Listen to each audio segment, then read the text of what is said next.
Matapos sa boxing ring, sasabak naman ang two-time world champion na si Ana Hulaton sa mixed martial arts.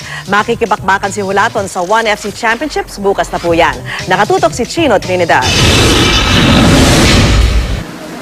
Hindi na bago mundo ng mixed martial arts para sa dating world women's boxing champion na si Ana Hulaton. Sa katunayan, ipagpapalit muna niya ang boxing ring para lumaban sa ONE FC Rise of Champions sa darating na Mayo 2. Lingid sa kaalaman ng marami, si Hulaton na ang pamilya ay mula sa Pangasinan ay nagsimula muna magsanay sa taekwondo at nag-aral din ng martial arts na kenpo karate.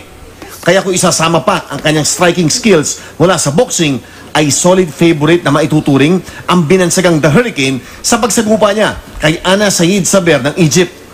Pero di nagpapakakampante si Hulaton dahil ayaw niyang pulusutin ang pagkakataon na lumaban sa harap ng kanyang mga kababayan sa unang pagkakataon. It's always been like a personal goal of mine to just be able to continue my dreams, and I feel like just with the support of everyone around the world, especially with the Philippine culture, I'm able to be a woman fighter in a male-dominated sport. Ana Bonifacio Hulaton. Sa pangalan pa lang ay bayani na ang dating. Ilang beses nang ipinakita ng mandirigmang ito na tunay ngang hindi siya aatras sa laban.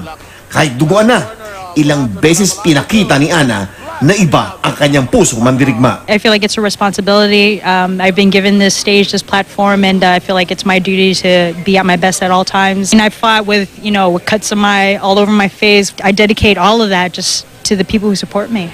Chino Trinidad, Nakatutok, 24 Oras.